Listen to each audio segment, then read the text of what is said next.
Welcome to the Network Plus Prepcast, your dedicated audio companion for mastering every objective on the CompTIA Network Plus certification exam. This series is produced by baremetalcyber.com. In episode 143, we explore tools and strategies that extend beyond basic firewalls and antivirus solutions. These advanced mechanisms are designed to defend modern networks against increasingly sophisticated threats. In today's threat landscape, attackers aren't just using brute force. They're probing for weak endpoints, exploiting credential reuse, and evading traditional detection methods. Organizations must respond with equally advanced tactics that enforce tighter control over who connects, how they connect, and how intrusions are detected.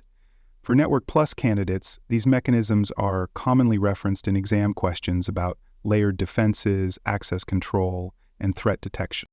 This episode focuses on three categories of advanced security tools: network access control, or NAC, which validates devices before they join the network; honeypots, which are decoys used to observe attacker behavior; and authentication models, which determine how user identities are validated and trusted across systems. Each of these mechanisms plays a different role in security architecture.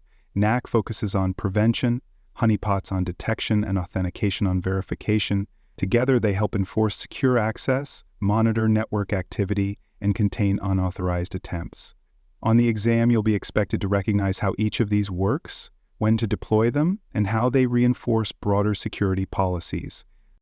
Network access control, or NAC, is a system that evaluates endpoint devices before allowing them access to network resources. Instead of granting access just because a device connects to a switch port or Wi-Fi access point, NAC checks the security posture of the device. This may include verifying antivirus installation, operating system patch levels, or whether disk encryption is enabled. Devices that meet the criteria are allowed on the network. Those that fail are either blocked, quarantined, or redirected to a remediation portal. NAC is especially valuable in environments with bring-your-own-device policies or large contractor populations. On the exam, NAC is often referenced in access control scenarios. There are multiple ways to implement NAC. Pre-admission NAC evaluates a device before granting any access. This is the most secure option, as non-compliant devices are never allowed to interact with the network. Post-admission NAC allows devices onto the network, but monitors and evaluates them continuously, potentially removing access later if a policy violation is detected. NAC can also be agent-based, requiring a software component on the device, or agentless, relying on passive inspection or network profiling. Each model has trade-offs in terms of accuracy, complexity, and compatibility. The exam may test your understanding of these implementation styles and their respective strengths. NAC enforcement can take several forms. One of the most common is the use of quarantine VLANs, which isolate devices that fail compliance checks and limit their access to remediation tools or update servers. Another method is redirection. Devices are pointed to a captive portal where users are informed of policy violations and given instructions to correct them. NAC systems often integrate with directory services, such as Active Directory, to verify user credentials and enforce role-based access controls. The exam may present scenarios that involve VLAN reassignment, directory authentication, or policy enforcement through NAC. The benefits of NAC go beyond simple access decisions. By preventing untrusted or non-compliant devices from joining the production network, NAC significantly reduces the attack surface. Malware-laden laptops, outdated personal devices, or rogue systems are blocked before they can scan, infect, or eavesdrop. NAC also supports regulatory compliance by enforcing device standards and keeping unmonitored endpoints off the network. And because NAC logs every access decision, it contributes to auditing and reporting. Expect exam questions that emphasize NAC's preventive capabilities and its role in secure access management. Honeypots are deceptive systems designed to mimic legitimate services or devices in order to attract attackers and observe their behavior. They are intentionally vulnerable or open-looking systems that offer nothing of real value but appear enticing to threat actors. When an attacker scans the network or launches probes, the honeypot responds like a normal target. Any interaction with a honeypot is by definition suspicious and can be logged, traced, or used to trigger alerts. Honeypots are tools for detection, intelligence gathering, and attack forensics. On the exam, you'll need to define what a honeypot is and describe its purpose in a secure network. Honeypots come in several forms. Low-interaction honeypots simulate a limited set of responses or services, such as emulating a web server that always returns fixed messages. These are safe and simple, but offer less insight into attacker behavior. High-interaction honeypots run real operating systems or applications in isolated environments, allowing attackers to fully interact with the system while their actions are recorded. Honeypots can be deployed internally to catch insider threats or externally to monitor internet-facing activity. On the exam, expect to compare honeypot types and choose the right deployment strategy for a scenario. Honeypots offer several benefits. They help identify attacker tools, tactics, and procedures. They slow attackers down by wasting their time on fake targets, and they can divert attention away from real assets. However, honeypots must be carefully isolated from the production network to prevent attackers from using them as a foothold. Misconfigured honeypots can become a liability if they are compromised and allowed to communicate freely. For the exam, be prepared to explain both the benefits and the risks of honeypot deployment in modern networks. Authentication models are the frameworks that determine how users and devices prove their identity before accessing resources. At the simplest level, authentication involves providing a username and password. More advanced models include centralized systems, where all authentication requests are handled by a dedicated server, or federated systems, where trust is established between domains or organizations. The goal is to verify identity securely and consistently, regardless of where the request originates. On the exam, expect to see terminology questions and comparison questions involving authentication methods. Common authentication models include local accounts, where credentials are stored on each individual device, and centralized systems like Radius or TACUS Plus, which centralize authentication and logging. Federated identity systems like SAML, OAuth, and OpenID Connect allow single sign-on across multiple platforms and are often used in cloud or multi-organization environments. Each model has its own strengths. Local accounts work offline, centralized systems offer consistent policy enforcement, and federated models simplify user management at scale. On the exam, you'll need to recognize these models and match them to appropriate use cases. For more cyber content and books, please check out cyberauthor.me. Also, there are other podcasts on cybersecurity and more at baremetalcyber.com. Multi-factor authentication, or MFA, is a critical component of modern security design. It combines two or more types of verification to confirm identity, usually something you know, something you have, and something you are.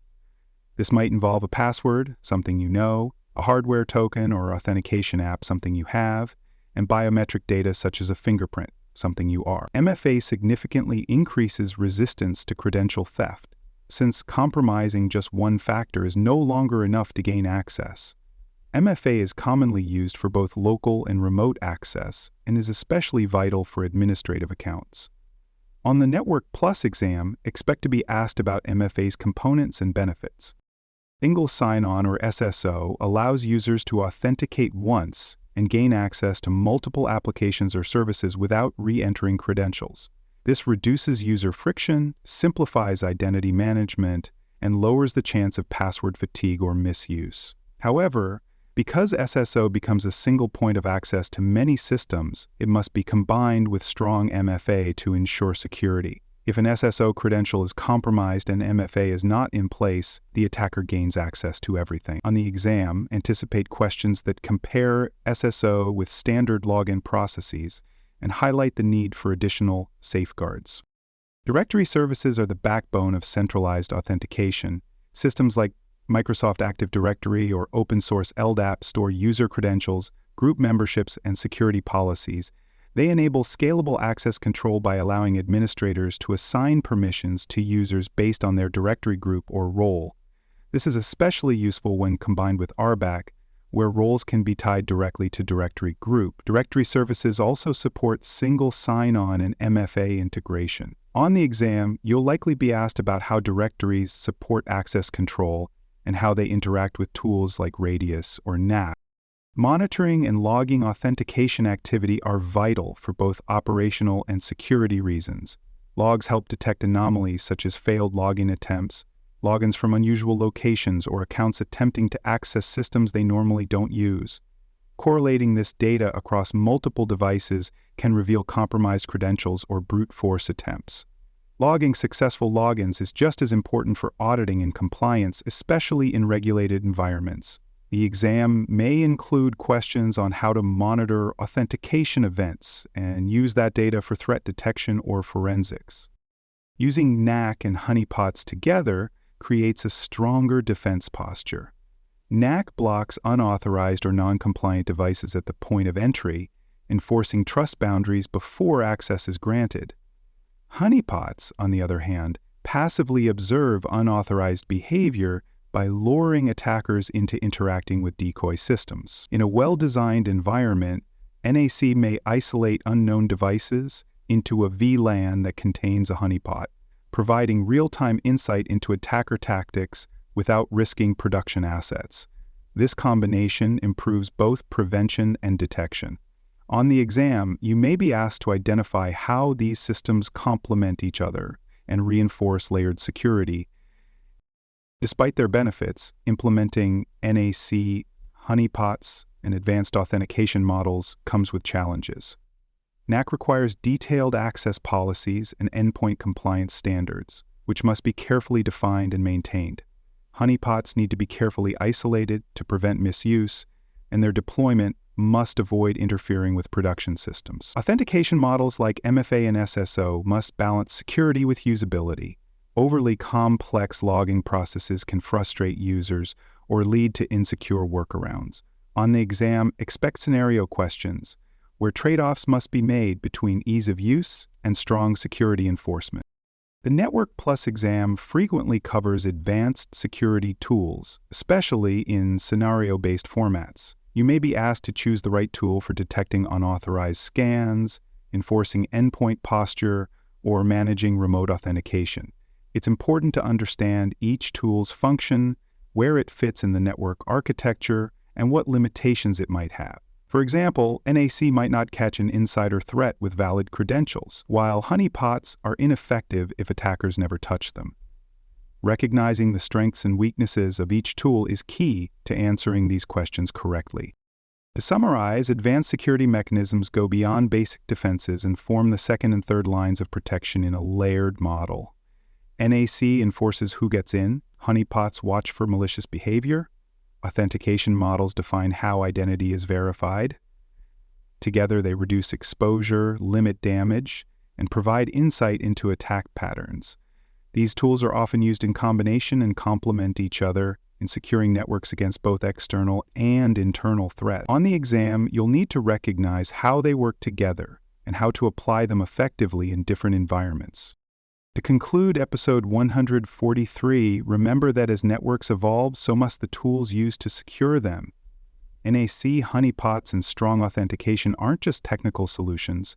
They're part of a broader strategy to verify trust, detect threats, and enforce accountability. For Network Plus candidates, mastering these concepts means being prepared for real-world security responsibilities and performing confidently under exam conditions. These tools are no longer optional.